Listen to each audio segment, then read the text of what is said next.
phishing itu akan sangat efektif kalau kita menggunakan skema identitas yang standar.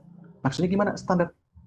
Ketika misalnya kita punya akun sosial media, kita hanya menggunakan username dan password.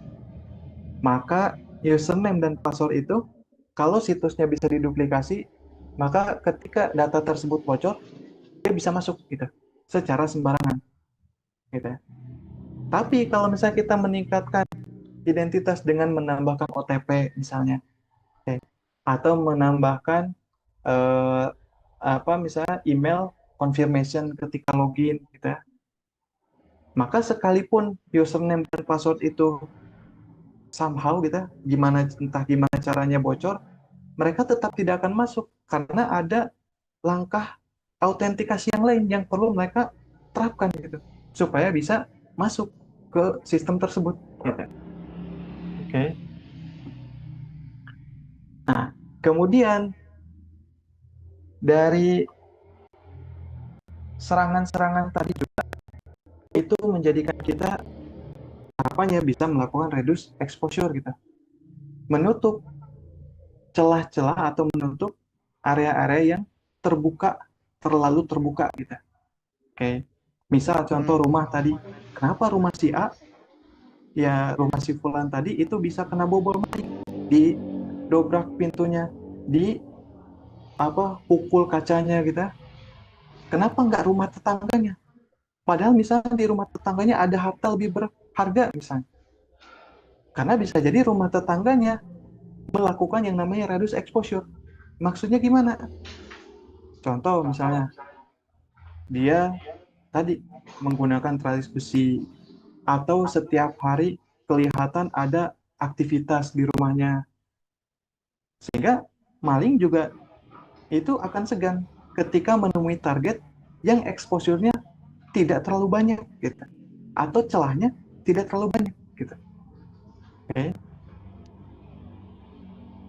Nah, dari serangan-serangan tadi muncullah pembahasan kedua, bahwasanya ternyata untuk menghindari serangan kita perlu berpikir sebagai hacker. Ini sebetulnya konsep ini diambil dari satu buah materi, yaitu materi CEH atau Certified Ethical Hacking.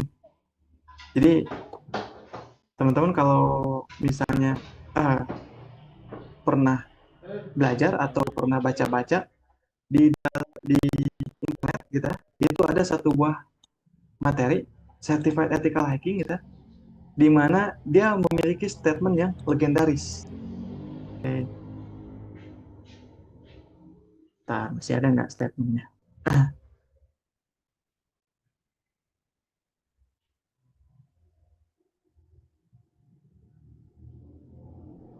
Oke, kalau nggak ada berarti di materi lainnya. Atau kita coba, itu statementnya legendaris. To beat a hacker,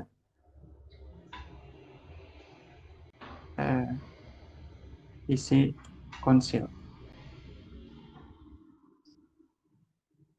Saya agak lupa kalimat spesifiknya. To beat a hacker, you must think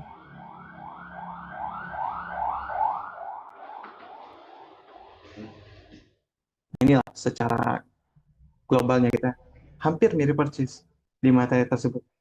Untuk mengalahkan seorang hacker kita atau untuk menghindari serangan hacker, maka kita harus berpikir sebagai salah satu dari mereka. Gitu. Karena kalau kita tidak tahu bagaimana cara mereka masuk, maka kita tidak akan bisa menghindar dari mereka. Gitu. Nah, makanya di section 2 ini akan kita bahas. Kita think like an attacker. Apa yang kita bahas? Bahwa ternyata yang namanya serangan yang dilakukan oleh seorang hacker itu pasti ada sesuatu tujuan, atau hacker tersebut pasti punya mindset kenapa dia ingin melakukan serangan gitu. Oke. Dan mindset ini bisa jadi natural, alami, bisa juga intentional, disengaja, atau bisa juga unintentional, tidak disengaja gitu. Oke.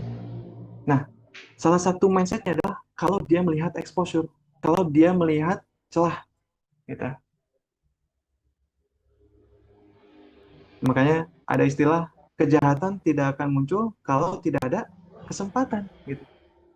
Seperti halnya tadi maling, dia nggak, misalnya lagi jalan kita orang tersebut tiba-tiba ada lihat rumah terbuka pintunya dan di dalamnya ada sepeda motor, dilihat sepi, awalnya memang nggak sengaja mau maling gitu, tapi karena dia melihat exposure, melihat celah, dia melakukan maling gitu. Nah, hacker juga bisa jadi seperti itu kita ketika melakukan serangan, ya. Karena adanya exposure, atau bisa jadi weakness kita, adanya kelemahan yang muncul gitu, yang kelihatan, entah itu disengaja atau tidak dari si target kita atau dari si korban gitu. Karena misalnya maling tadi melihat si yang punya rumah itu sudah tua gitu, maka ya udahlah, karena memang dia lemah, saya pasti menang, kalaupun berantem sikat aja gitu. Nah, begitupun dengan sistem. Kalau dia melihat sistemnya banyak kelemahan gitu ya, dan dia bisa terobos, ya dia akan lakukan hal tersebut gitu. Atau bisa jadi hacker itu melakukan serangan karena value, dan ini yang paling banyak. Karena nilai, bisa jadi nilai uang atau nilai prestisius, kebanggaan. Teman-teman mungkin pernah ya melihat waktu itu eh, ketika peringatan darurat. Waktu itu ramai ya, viral di sosial media, peringatan darurat kita. Kemudian salah satunya adalah website DPRD atau DPR itu di face kita, diganti tampilannya menjadi peringatan darurat. Pertanyaannya, apakah website tersebut bernilai, bisa diuangkan? Jawabannya tidak. Tapi apa value yang dimiliki? Prestisius. Oh, ternyata website kayak gini tuh mudah loh untuk ditembus. Meskipun instansinya seterkenal atau se-famous itu gitu. Atau value lain yang sering teman-teman temukan adalah ketika hacker melakukan serangan menggunakan ransomware, di mana dia dapat akses pada data penting, dia kunci dan dia minta tebusan. Karena data tersebut ada nilainya gitu. Oke. Dan nilainya bukan main-main gitu. Kalau teman-teman lihat di kasus yang BSI gitu, kan itu sempat booming ya, bit BSI ransom. Chatnya mungkin masih ada di internet kita. Nah, beredar chat bahwasanya si pelaku serangan apa? Oh, ini gambarnya agak ngeblur ya. Coba. Nah, apa? Meminta untuk tebusan sebesar berapa? 20 juta dolar. Bukan 20 dolar, bukan 200 dolar, 2000 dolar, tapi langsung 20 juta dolar. Gitu. Karena dia tahu data yang dia ambil, data yang dia encrypt, yang dia kunci itu punya nilai yang sangat besar. Gitu. Oke. Nah, jadi mindset hacker itu bisa jadi banyak gitu. Sehingga kalau kita bicara, saya mau mengamankan sistem, maka kita tidak bisa menolak mindset ini. Gitu. Karena mindset ini bisa jadi berbagai macam. Gitu. Atau tadi misalnya salah satunya lagi adalah stealth. Gitu. Bisa jadi hacker melakukan serangan tujuannya adalah untuk melakukan sesuatu secara diam-diam kita, melakukan spionase misalnya kita, atau mencuri informasi kita melakukan listening kita, intercepting dan yang semisal. Nah, selain kita harus pahami bahwasanya ternyata hacker itu ada banyak intensinya, dan intention itu tidak bisa kita cegah kita, oke, karena itu ada pada diri si pelaku gitu, oke. Dan di sini ternyata hacker juga punya target gitu. Bisa jadi targetnya adalah untuk data sensitif tadi, gitu, data-data yang punya nilai, atau kredensial, atau sistem-sistem kritikal, atau memang tujuannya untuk melakukan business disruption. atau gangguan, memberikan dampak pada bisnis. Makanya di sini kita hanya sebatas mempelajari gitu.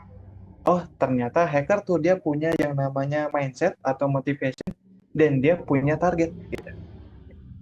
Dalam dua kategori ini kita tidak bisa berbuat apa-apa. Artinya kita nggak bisa nyuruh orang, kamu jangan jadi maling ya, gitu. Tanpa kita tahu orang tersebut siapa, keluarga bukan, kita kenal juga nggak pernah gitu. Ya. Tapi kita perlu tahu, oh berarti dari sini serangan dari hacker itu nyata dan resikonya itu bisa terjadi kapanpun. Karena tadi mindsetnya itu bisa jadi datang secara tiba-tiba gitu, dan targetnya itu bisa jadi random gitu. Yang penting dia bisa punya data sensitif atau punya sistem yang kritikal gitu. Oke. Nah, yang perlu kita perhatikan ketika bicara think like an attacker, berpikir seperti hacker adalah bagaimana hacker itu melakukan serangan. Ya. Bukan bagaimana kok dia sih malah mau nyerang kita gitu. Kenapa nggak nyerang yang lain gitu. Tapi gimana caranya kita menghindari serangan yang dilakukan oleh seorang hacker. Karena setiap serangan itu pasti punya chain atau punya pola. Gitu. Nah, pola ini yang kita coba hindari. Gitu ya. Dan pola serangan itu biasanya berulang. Di sini saya hanya memberikan gambaran kita, karena kalau teman-teman mau pelajari pola serangan secara detail, teman-teman bisa buka di situs MyThreatAttack atau attack.mythreat. Nah, di situ dijelaskan secara mendetail. Mulai dari reconnaissance, hacker itu mencoba mengumpulkan informasi sebanyak mungkin mengenai target yang mau dituju, yang mau diserang gitu, sampai melakukan misalnya serangan-serangan sampai mendapatkan data gitu, melakukan exfiltration atau mengekstrak data gitu. Oke. Kalau secara detail ada di MetroTech ini, tapi akan saya gambarkan secara sederhana gitu, karena kita waktunya singkat. Jadi hacker itu yang pertama akan melakukan reconnaissance. Dia akan nyari nih informasi mengenai target. Apa yang dicari? Seperti kalau targetnya adalah aplikasi web kita, public facing application yang ada di internet. Dia akan melakukan scan domain, scan DNS, scan IP public kita. Kemudian dia akan melakukan pemetaan terhadap employee. Siapa saja karyawan di perusahaan tersebut. Ada gak kira-kira karyawan yang punya masalah? Yang kalau kita manipulasi dia bisa membocorkan data secara sengaja gitu ya, atau tidak sengaja. Kemudian teknologi yang digunakan oleh perusahaan tersebut, stack teknologinya seperti apa, servernya pakai apa, aplikasinya menggunakan apa, skema datanya seperti apa, kemudian service-service yang terekspos tadi kita apa saja kita dicari dari A sampai Z. Nah, otomatis ketika kita pelajari ini, harapannya nanti bisa nggak sih kita nutup supaya hacker itu tidak bisa mendapatkan informasi atau mendapatkan sesuatu pada saat melakukan reconnaissance. Kita lanjut dulu. Nah, setelah reconnaissance, biasanya hacker akan melakukan yang namanya initial access, mencoba mendapatkan akses untuk pertama kali. Gitu.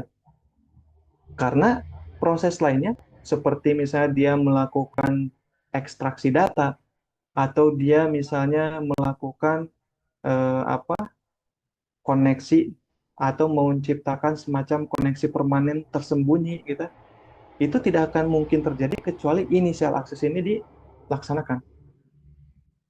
Dan initial access ini contohnya banyak, seperti dengan cara melakukan phishing gitu ya, atau misalnya melakukan brute force pada aplikasi yang menggunakan password yang lemah gitu, atau dengan cara mengeksploitasi misconfiguration yang ada pada aplikasi tersebut, atau karena memang aplikasinya memiliki vulnerability yang bisa dijadikan sebagai akses pertama kali bagi seorang hacker. Setelah melakukan initial access, biasanya hacker akan melakukan namanya privilege escalation. Gitu. Contoh kasus, gitu. Dia mendapatkan akses pada satu buah web. Ternyata aksesnya adalah sebagai user standar, read only. Dia akan coba melakukan berbagai macam teknik, bisa nggak untuk mendapatkan admin dari web tersebut, akun administratornya. Kemudian dari akun administratornya, bisa nggak dia pindah dari web masuk ke dalam servernya, misalnya. Oke. Karena hacker itu tidak akan berhenti di satu tempat, dia akan terus melakukan percobaan, gitu. Dan setelah dia masuk, gitu, dan dia mendapatkan akun yang authorized, dia juga mungkin akan melakukan contohnya lateral movement. Awalnya dapat server, ternyata server itu connect ke server yang lain, ke akses-akses yang lain. Apakah dia bisa mendapatkan akses-akses yang lain atau tidak, gitu. Itu juga akan dicoba, gitu. Atau ini istilahnya pivoting, gitu. Oke. Karena bisa jadi satu perangkat itu akan saling terkoneksi dengan perangkat-perangkat yang lainnya. Kalau ternyata itu bisa dilakukan, maka sistem akan rusak. Sistem akan mudah untuk di penetration. Nah, makanya kita harus mempelajari kita untuk menghindari serangan. Sekali lagi kita mempelajari apa saja sih teknik-teknik atau tahapan yang biasanya dilakukan oleh seorang hacker untuk melakukan serangan, supaya kita bisa memperbaiki. Oh, supaya kita nggak bisa kena lateral movement, apa nih yang kita lakukan, gitu. Supaya kita nggak kena initial access, apa yang kita lakukan, gitu. Ya, kita baru bisa memperbaiki kalau kita tahu celahnya ada di mana, gitu. Nah, apalagi sekarang muncul bantuan AI, gitu, di dalam cyber security. Nah, jadi AI ini fungsinya untuk mengotomatisasi, kemudian melakukan prediksi, kemudian melakukan personalization, gitu, menyesuaikan, dan melakukan adaptation. Cuman masalahnya AI ini ternyata bisa digunakan oleh kedua sisi. Dia bisa dipakai oleh seorang hacker untuk meningkatkan serangan, untuk membuat phishing yang efektif, gitu, untuk membuat defect, gitu, yang sangat orisinil seperti asli, untuk melakukan malware mutation, untuk melakukan automated recognitions, gitu. Tapi di sisi lain, AI juga bisa digunakan untuk threat detection, untuk mendeteksi ancaman, gitu.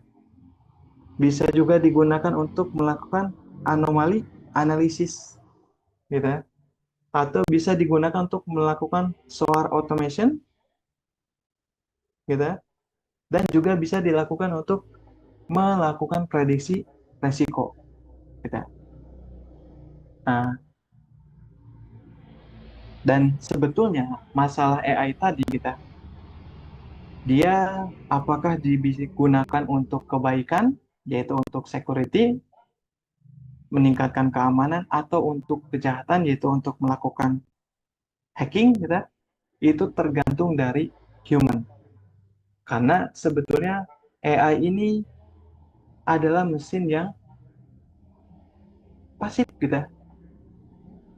Memang dia bisa berpikir, kita, tapi pemikiran mesin itu tidak sama dengan pemikiran manusia, kita. Dia akan melakukan analis judgment. Jadi dia akan melakukan analisa berdasarkan sudut pandang tertentu.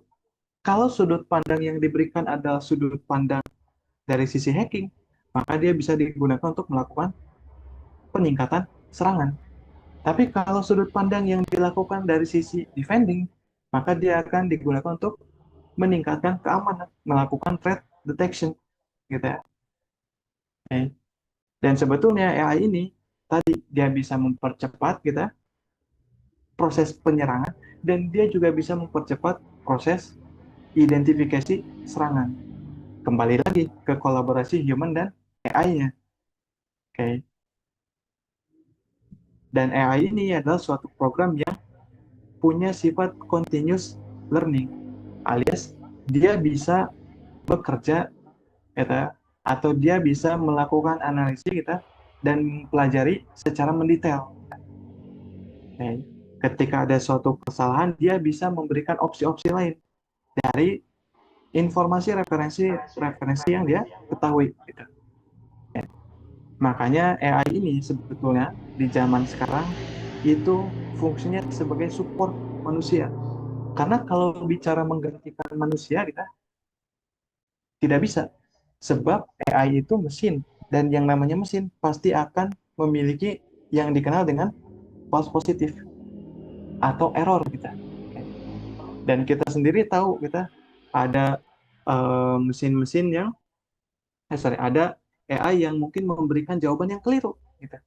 Ketika kita memasukkan sebuah pertanyaan atau sebuah konfigurasi, misalnya. Karena dia bekerja berdasarkan data yang dimiliki. Kalau datanya belum dimiliki atau kalau data referensinya kurang, maka dia tidak akan bisa melakukan analisa tadi, gitu. Oke. Nah, mungkin kita akan coba ke sesi live hacking demonstration kita. Oke. Jadi mungkin di sini saya akan mendemonstrasikan sedikit ke teman-teman, yaitu saya punya dua sistem, dua-duanya ada di cloud. Satu itu Kali Linux. Jadi Kali Linux ini adalah tools yang atau sistem operasi yang biasanya digunakan untuk melakukan penetration testing dan ethical hacking. Kenapa dia sering kali digunakan gitu dalam proses pentest atau ethical hacking? Karena semua toolsnya untuk melakukan serangan itu hampir sudah diinstal secara keseluruhan dan berstatus reconfigured atau kita tinggal pakai. Karena kalau di sistem-sistem yang lainnya kita harus menginstal tools tersebut dari awal. Dari misalnya membentuk binary-binary-nya gitu. Dan salah satu keunggulan lainnya adalah Kali Linux ini everywhere. Kita bisa pakai, kita bisa pasang kita di handphone, di laptop, atau dimanapun yang kita inginkan. Di cloud misalnya, di dalam bentuk kontainer, kemudian di dalam bentuk virtual mesin, di USB pun bisa. Gitu. Oke. Nah, jadi di sini saya akan memberikan contoh. Misal, contohnya menggunakan skema yang sudah dirancang gitu ya.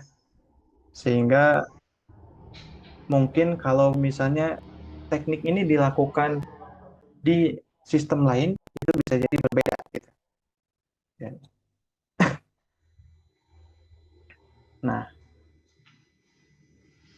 jadi saya sudah melakukan setup.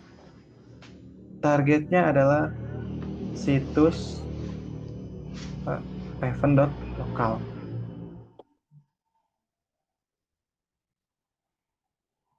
Oke, kalau belum sebentar.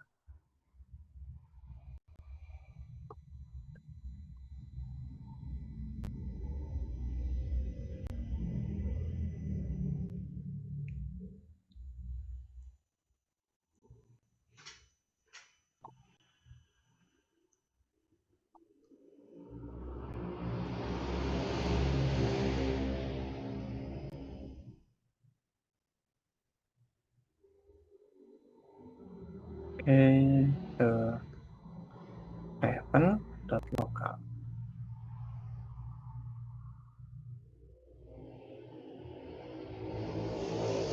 Nah, anggaplah kita hacker itu dia kadang-kadang tadi seperti yang saya sebutkan, ketika melakukan serangan itu random gitu, random gitu.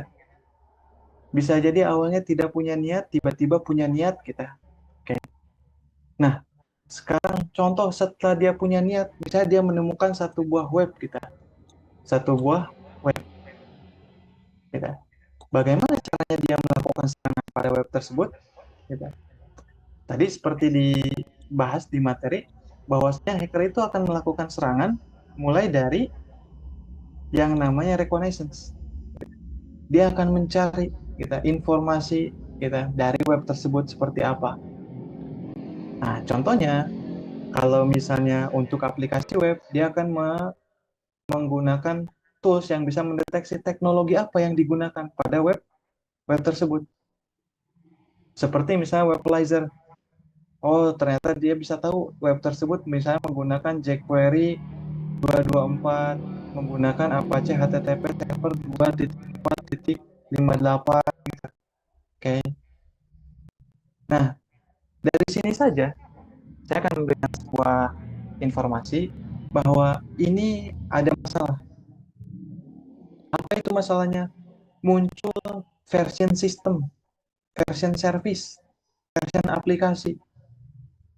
Apache versi 2458, jQuery 224, kemudian Bootstrap 4.0.0 misalnya.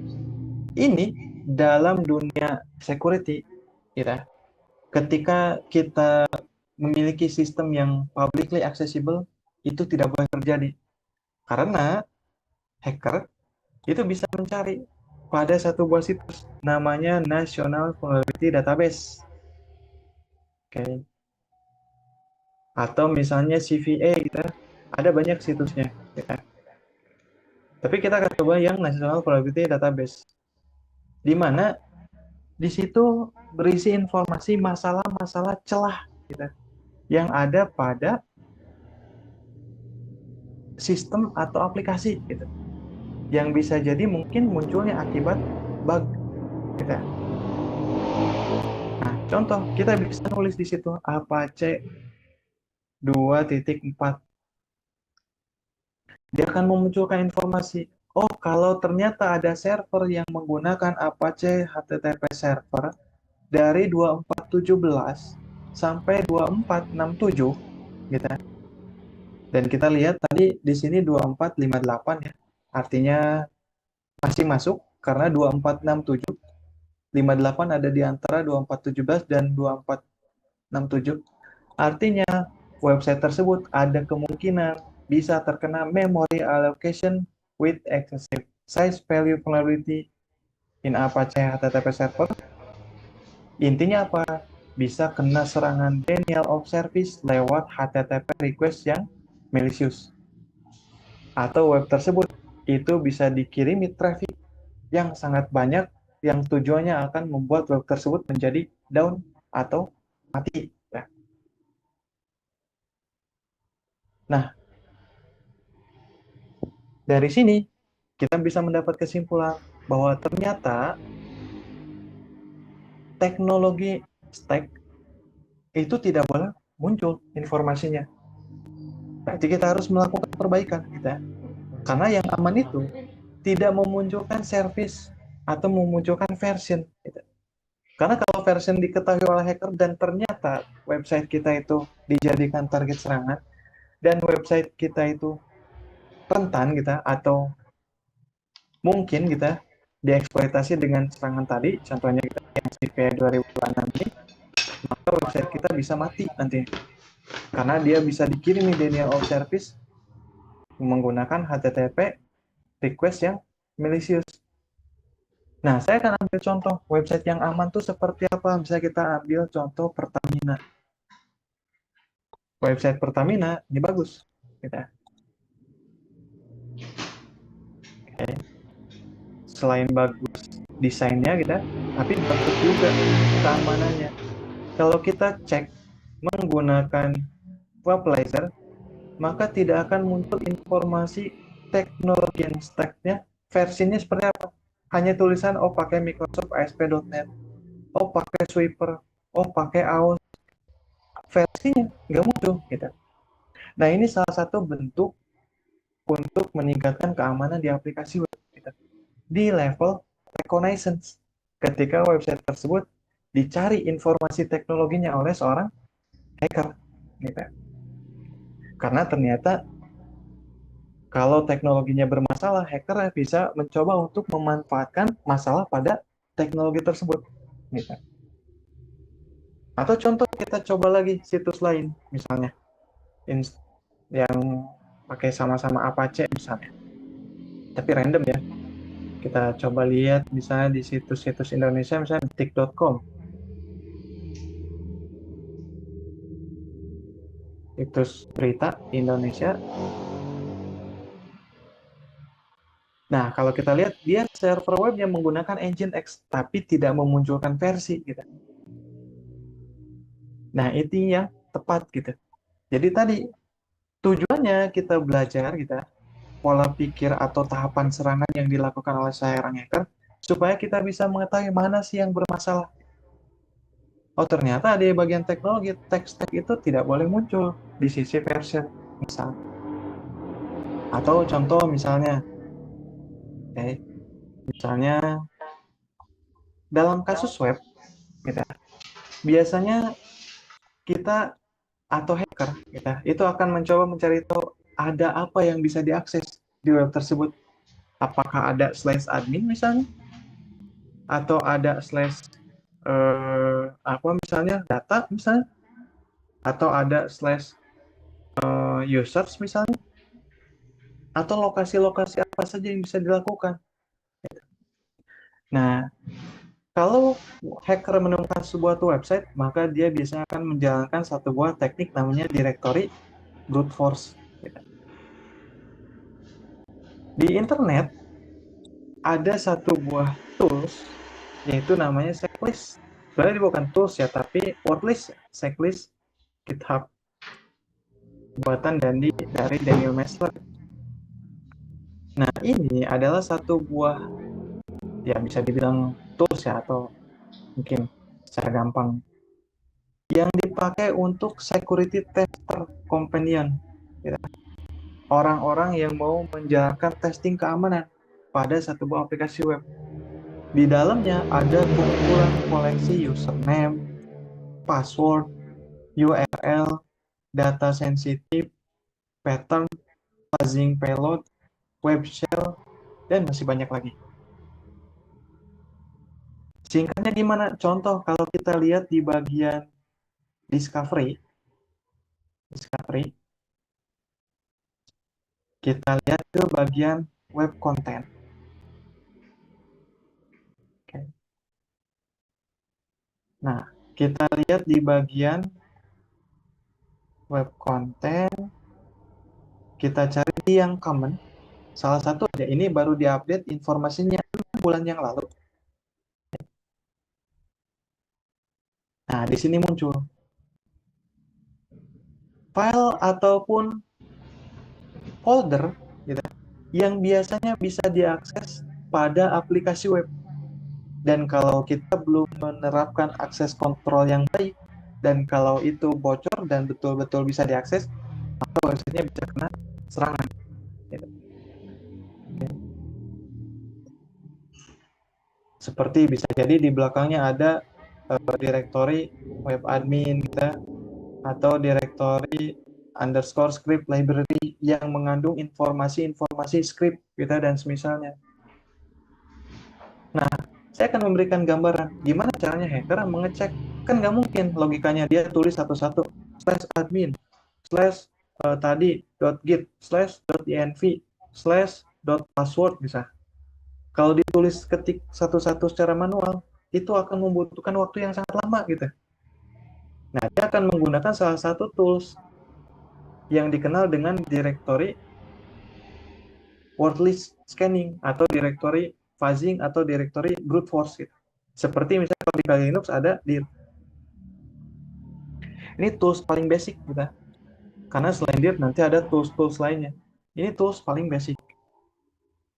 Jadi dir ini bisa dipakai untuk memindai server web gitu. Menggunakan satu buah file yang berisi list kemungkinan daftar direktori yang apa yang ada tadi. Cara penggunaannya dir http://raven arahkan ke target webnya, kemudian kita tulis lokasinya. Kebetulan saya sudah nginstal si checklist tadi, lokasinya ada di USR, share, kemudian word list, kemudian checklist. Kemudian ada tadi web content, di discovery, web content, dan kita pakai tadi yang common.txt. Enter. Maka dia akan melakukan scanning secara otomatis, mengecek dari setiap daftar kosakata yang ada di dalam file common.txt gitu. Dan di sini kita bisa melihat, oh ternyata di website tersebut ada lokasi /css. Kita bisa buka linknya. Oh ada ternyata kita di bawah reven.local/css ada file animate, ada bootstrap, oke. Dan nanti hacker itu akan mengumpulkan informasi ini atau bahkan mendownload setiap filenya mungkin untuk dicari tahu ada nggak sesuatu yang menarik di dalam file tersebut kita. Oke. Nah, kita coba lihat lagi kita ada file JavaScript misalnya. Nah, kalau ini kasusnya forbidden. Nah, harusnya kita seperti inilah kalau misalnya kita memiliki banyak directory yang tidak boleh diakses secara publik kita di web tersebut. Kalaupun ada akses, bisa aksesnya tertentu berdasarkan spesifik IP atau berdasarkan user authentication. Ketika tanpa ada authentication, maka akses tersebut forbidden gitu. Nah, artinya kan kalau kita pelajari, oh ternyata hacker itu bisa melakukan directory scanning seperti tadi kita mengecek ada file atau ada folder apa saja yang bisa diakses di web tersebut. Akhirnya kita bisa pelajari, oh seharusnya berarti kita menutup akses pada file atau folder-folder yang kita rasa itu sangat penting atau sensitif. Gitu. Nah, jadi fungsi dari mempelajari ethical hacking itu adalah kita mempelajari bagaimana skema seorang hacker itu melakukan serangan. Gitu. Oke.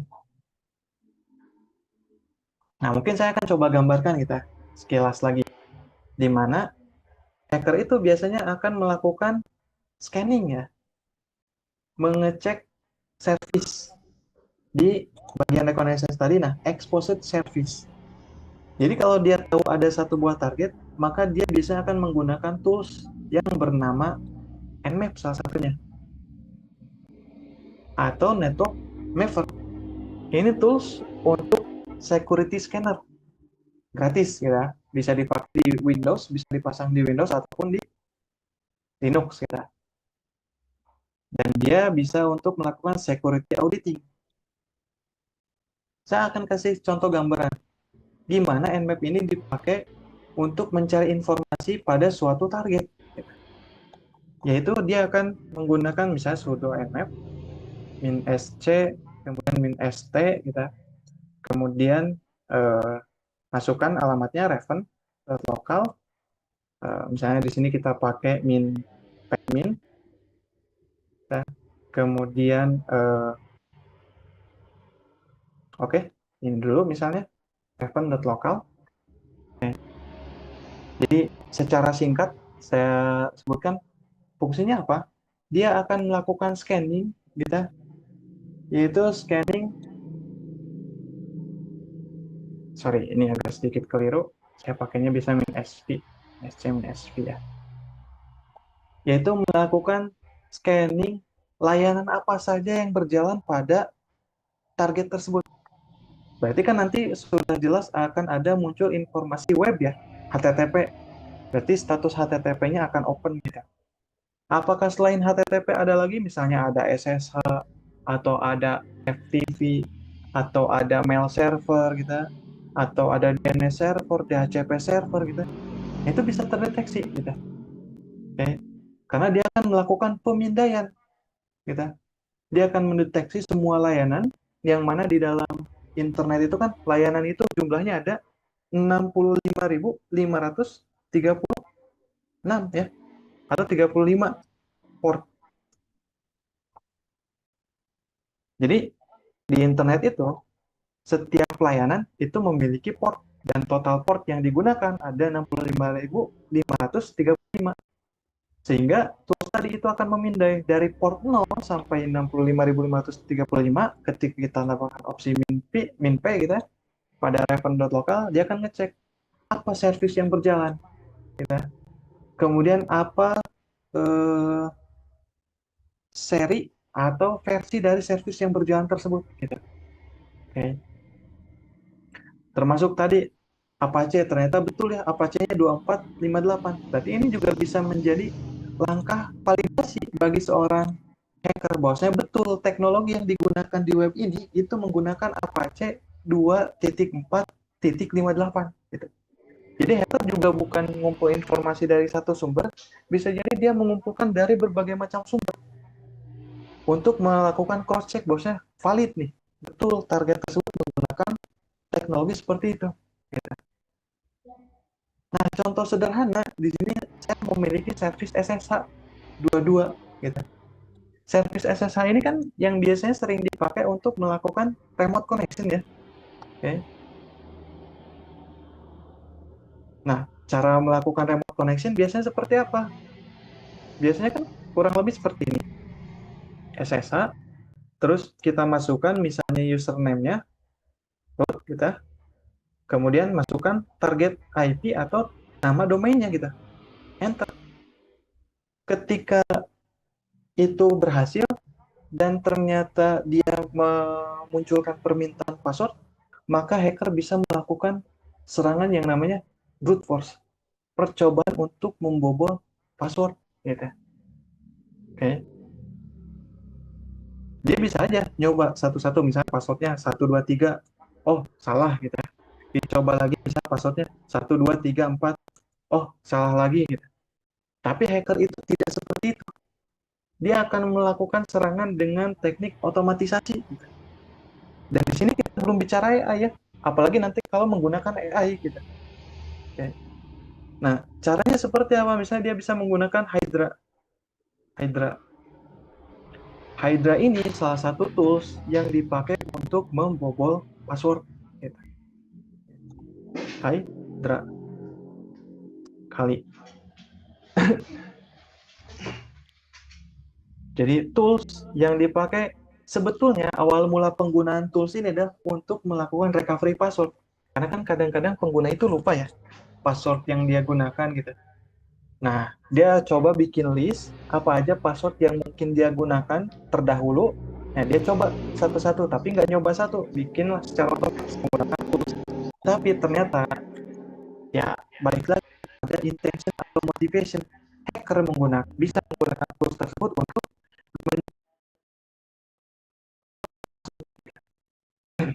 menyelesaikan posisi gambaran apa. Kemudian kecil ini untuk masukkan kemungkinan passwordnya. Dan lagi-lagi dalam file untuk mengecek directory web di checklist ini ada juga informasi username dan password yang bisa